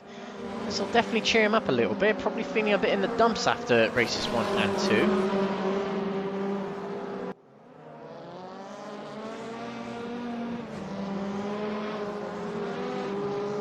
Dory's still looking always to try and get by Kernahan, but not happening. It is very difficult to overtake on this track. I went into the Discord after the previous race and all drivers said the same thing. It is very difficult here to overtake. If you have the inside for one corner, you have the outside for the next corner, and it's quite a narrow track as well. But speaking of track types, next week we're off to Twing Ring Motegi, which is a wider circuit with a lot more straights. It's definitely going to be Larder country. As we see slipping sideways there is Kernahan. He goes through the gravel trap and will have to serve a slowdown penalty, but he managed to keep hold of that very, very well, did Kernahan. And looking at the Honda here, top of the Hondas here is Navalov. And next week we're off to Japan for their home territory, so it's the 3 home territories of these manufacturers, featuring last week, this week and next week. Let's see if the Honda does well next week at Twin Ring Motegi. At the top here, though, it is William Berera. He's lost a little bit of his lead to Lee Horn, only about a 10th. And Lee Horn has broken away from David Kernahan. Jeff Perk is back here in 4th. Jamie Dory has broke into 5th. He's got quite a way to go to try and get his podium, but a lot of time left. 17 minutes. Plenty of time to try and get it. 6th is Kernahan. Under a bit of pressure from Neil Crave, charging through from 14th to 7th so far. Anastasios Georgiadis, who started 2nd in this race, he's in 8th. Ollie Hansen is in 9th. Just to mention about Georgiadis, he's highest of the AM category drivers right now. But he is contending with Ollie Hansen for that right now, and Ollie Hansen is battling with Alex Ward. Ward gets through into 9th place. Janssen is barely hanging on to 10th now from Aaron Smith and Fraser Rostance. To the inside go the Hondas. And Janssen guards the inside from Aerosmith and Rossens. That is Aerosmith on the outside. In the Rob Huff machine, in the Montero machine is Fraser Rostance.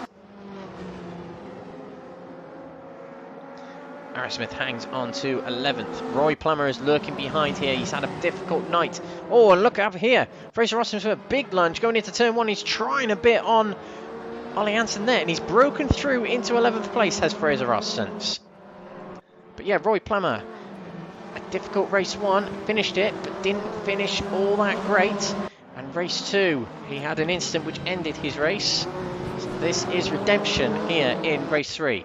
Aerosmith fighting back at Fraser Rostance for that move that he made on him in turn 1. Side by side going towards turn 6 here. The outside line definitely is the worst line here, but can he undercut Fraser Rostance? He's trying to sneak it back up the inside, still holds the inside, despite a bit of door banging between the two of them, and Roy Plummer is trying to capitalise on this. He looked left, but now he's looking right. Rostance stays ahead of Aerosmith, though. To the outside goes Aerosmith, and you have to concede to pull back in behind. Big cut at the corner there from Mark Aerosmith. That might have given him a slowdown penalty. It continues on nonetheless. Lee Horn, though, is gaining on his rival for the championship, and currently his rival for a win, William Berera, on the top spot. He's now less than a second between them, so Lee Horn has been putting in some good laps here. Let's see what this lap comes to. Lee Horn currently holds the fastest lap of the race of the 1:40.4. Cross the line then, William Berera set a 1:40.9, a 1:40.2 for Lee Horn. So Horn is the fastest person on track, setting the fastest lap of the race just then. And this will put a bit of pressure on William Berera, knowing his championship rivals easing in. But at the same time, if he concedes this first place to Lee Horn, he's only losing 2 points. And it'll mean out of tonight he only loses 2 points from Lee Horn.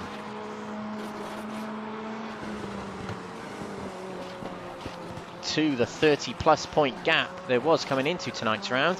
And this has actually been a good round for Lee Horn. Very good indeed. And William Berera has also been good. Didn't quite get onto the podium in the previous race. Oh, and something's happened to Kernahan. He's dropped behind Jamie Dory and Jeff Fergus. So Jamie Dory's third podium of the night is on. Something happened to Kernahan. Unfortunately, we don't have replays on RaceRoom, as Jamie Dory kindly reminded me earlier on in Discord.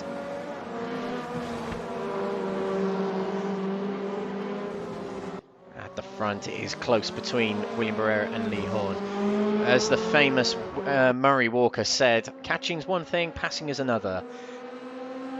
He did say this, but especially at Sonoma Raceway. I'm sure he was thinking about Sonoma when he said it, though. Not a track that's hosted in Formula 1, though. Far too bumpy for Formula 1. But there are a lot of very bad tracks that Formula 1 has been to in America. I suspect if it came to Sonoma, it would be a pretty interesting round indeed. Indy cars have been hosted here many years. NASCAR Cup Series continuously comes to Sonoma for the more simplified outer layout. Very fun layout is the outer layout of Sonoma. Very quick.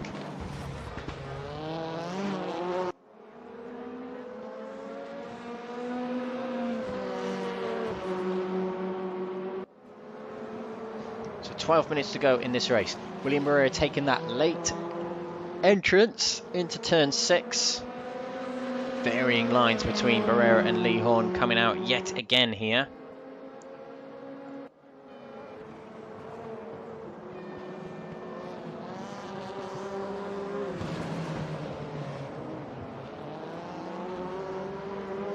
Swap of positions back here. That is Georgiades versus Roy Plummer. Oh, and they've both gone off. Oh, they went very wide there indeed at turn 6. And Plummer takes the position of the two. That was the fight for 11th place. Back towards the front. Less than half a second between Horn and Berera again.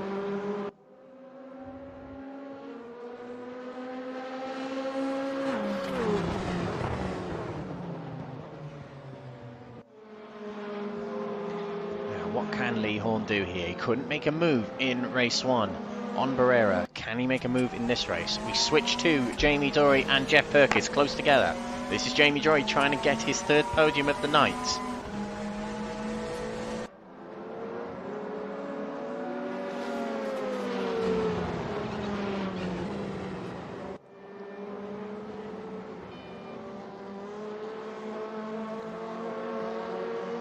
Very close between Dory and Fergus. It's very close between Horn and Berera. We switch to them again. Berera's using all the track and more. A little bit of the dirt coming out of the corner there. That will certainly lower the grip a little bit on his tyres. Lee Horn's real close to Berera coming out of the corner here. Not able to make a move. That ladder can pull away a little bit on the straights here. But Lee Horn so late on the brakes, had to stamp on his brakes a little bit more not to hit William Berera. Jamie Dory not able to make a move on Jeff Fergus yet.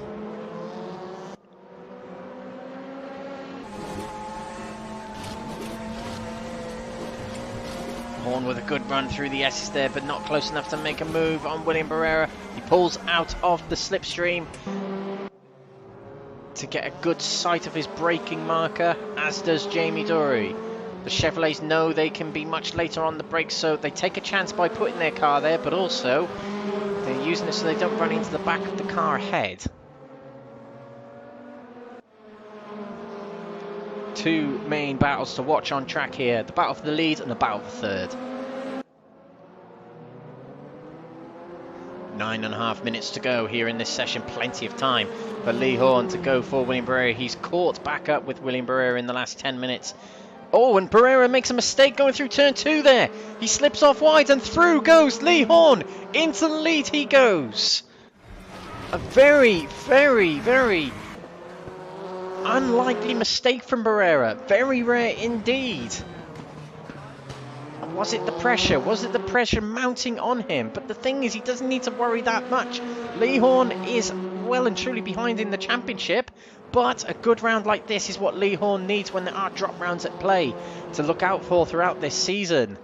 And he's gone into the top here, and he has already started pulling away a half a second gap between them already. Let's look back here as we have got Fergus still hanging on ahead of Jamie Dory.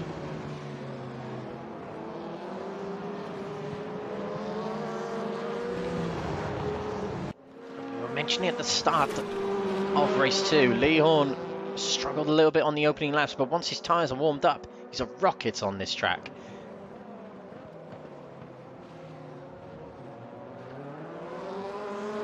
Now he's taken first, he's applied enough pressure to William Berera to take the position. Now he has to defend it.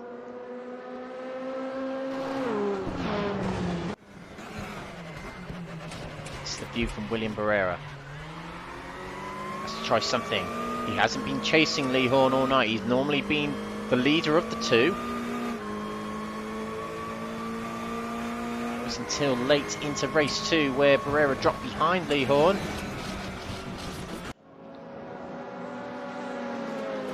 Flashing lights from Jamie Dory there. Not sure if something happened between him and Jeff Fergus. A few bashes at the wall there from Jamie Dory. Fergus doing well to hang on to third here, it seems. And these 5 here, in fact you've got to include Neil Craven here. These 6 here, these are the championship battalions of the top 6 in the championship. There's only approximately 100 points between 1st and 6th. Bearing in mind in one night you can score as many as 120 points. With drop rounds to consider later in the season. The second of 2 drop rounds will be put in place upon the conclusion of round 11, which is at Chang. So there's plenty of time for these drivers to get good rounds in. Maybe get some bad ones out of the way. While we're waiting for something to materialise between these drivers, William Berera's worst round of the season was at Spa-Francorchamps, so that one has already been dropped. And his second worst round was at Paul Ricard. So he got his out the way fairly early. Lee Horn's worst round of the season. Lee Horn's one of the only drivers who hasn't had a DNF this season. He's only finished outside the top 10 once as Lee Horn. Oh no, do excuse me, Lee Horn did have a DNF in race 2 of Monza. And that was one of his worst rounds. The other one will be Salzburg-Ring. David Kernahan has been pretty decent all season, very consistent. Maybe Salzburg-Ring and Paul Ricard are his worst rounds, but he did not do Monza, so that will be his current serving drop round. And I think Salzburg-Ring might end up being the other. Jeff Fergus had a DNS in Salzburg-Ring for race 3, so that will be the one he drops, but he also had a very below par round at Paul Ricard earlier on in the season. Neil Crave had a DNF and bad results, it seems, at Paul Ricard, so that would be his current serving drop round. The other might be last week at Moscow, as he did not finish race 3. As for Jamie Dory, his worst round of the season did come at Salzburg-Ring, but he had a round that he missed at Spa-Francorchamps, so he's still yet to drop that bad round. That was Salzburg-Ring. So Jamie Dory will gain a lot of points on the front pack when the next drop round comes in. If he keeps putting in rounds like this, he'll certainly get there. Now, to report on the top 2 again, the gap is coming down between them again. William Berera was really close to the bollard there for pit lane. They were only 3/10 apart, and William Berera might have had a bit of a shock with the wall there. Now dropped to 8/10 behind. A battle is on between 13th and 14th, Stephen de Grevelier and Mark Arrowsmith. Let's keep an eye on the times at the top there. But Arrowsmith all over the rear of the Belgian driver who performed very well in race 2. Mark Arrowsmith gets through a very, very well placed move indeed. And good sportsmanship from de Grevelier not to contend too much for that. He realised Mark Arrowsmith had made a very, very legitimate move. decides to let him go. Dory right behind Fergus here. A good undercut coming out of turn 4 there from Jamie Dory. This is his opportunity to take 3rd place from Jeff Fergus. To the outside in turn 6. Fergus holds the inside, but Jamie Dory is powering his way around the corner. Can he hold on to the outside? I don't think he can. No, he can't. But a good run here might be able to get it back up the inside going into the hairpin. Fergus goes to defend it. Fergus hangs on just about, but Dory is as close as he's ever been. Right on the rear bumper of that RC Motorsport Lada.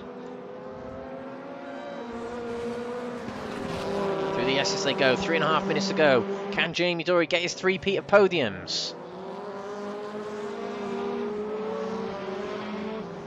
Jeff Fergus is the only one in the way of that right now.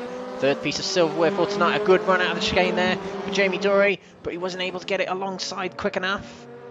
Fergus goes to defend the inside. Jamie Dory looks right, now looks left. To the outside for the hairpin. Big undercut coming out the hairpin, not able to get it alongside.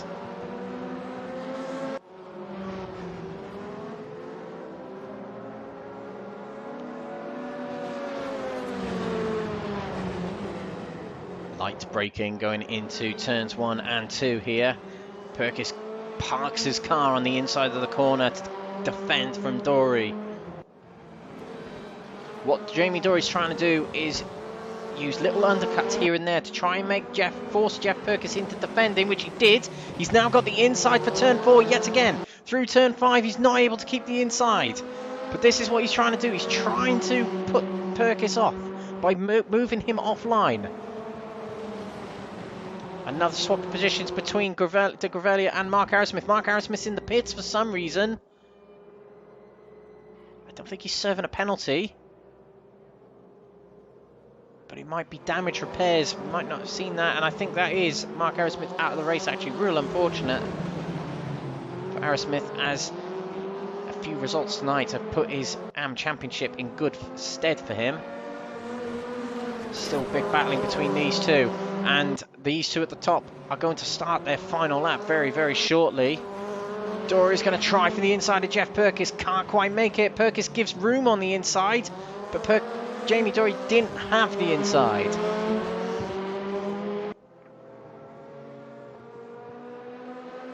Fergus defends again. Kernahan is catching up with these two little by little as Lee Horn starts his final lap here.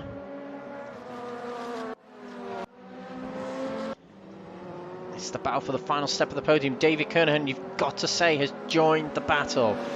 Flash the lights there from Jamie Dory, trying to put Jeff Fergus off. Trying to distract him, trying to force him into a mistake.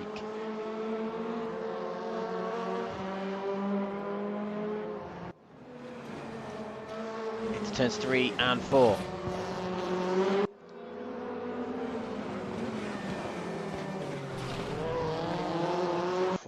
Big skip across the curb there from Jamie Dory. Got a very good run coming out of turn 4 there.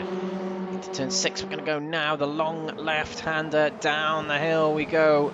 I think it's called the carousel, this corner is, as it opens up onto the drag strip.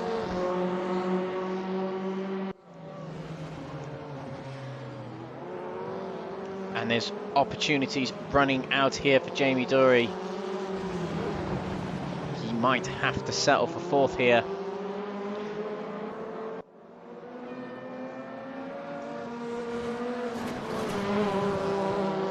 Final opportunity probably here at the chicane.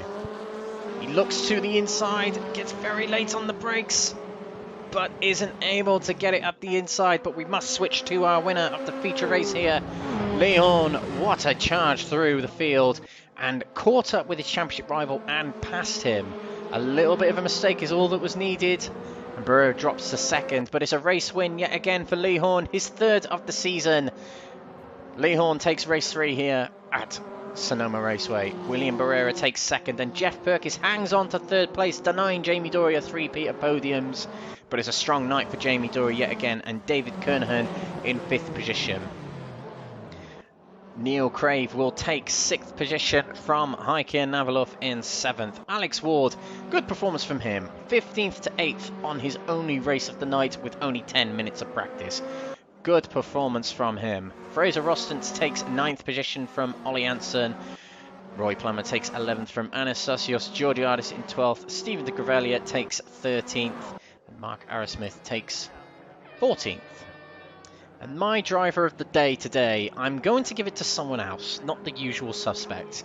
But for me, my driver of the day is going to go for Stephen de Gravelia. I just think how he did in race 2 deserves some recognition. It was a great improvement from where he's been in previous seasons. Stephen de Gravelia gets my driver of the day.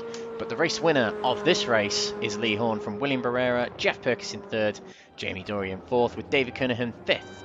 Neil Crave takes 6th with Heike Navalov in 7th, Alex Ward 8th, Fraser Rostons 9th.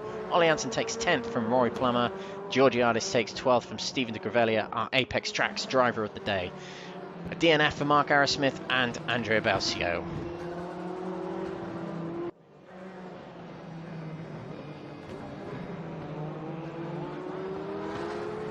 Well, that has been the World Touring Car Challenge presented by Crest Autosport and NXTGEN Racing here at Sonoma Raceway. Thank you for watching tonight. Next week we are off to Twing Ring Motegi in Japan for what will be the 9th round of the season. Tune in here on YouTube, Twitch or Crest Autosport and NXTGEN Racing's Facebook pages to catch the action as it happens live. A huge thank you to our sponsors Apex Tracks for providing the prizes in this league as well. PowerMax Racing, Track Racer, Fast R, 603 Autosport and Joyce Design. Thank you for watching, ladies and gentlemen. This has been Thursday Night Touring Car Racing with the World Touring Car Challenge. I'm Alex Everitt, and this has been Crest Autosport and NXTGEN Racing. We'll see you next week in Japan for the Twing Ring Motegi. Good night.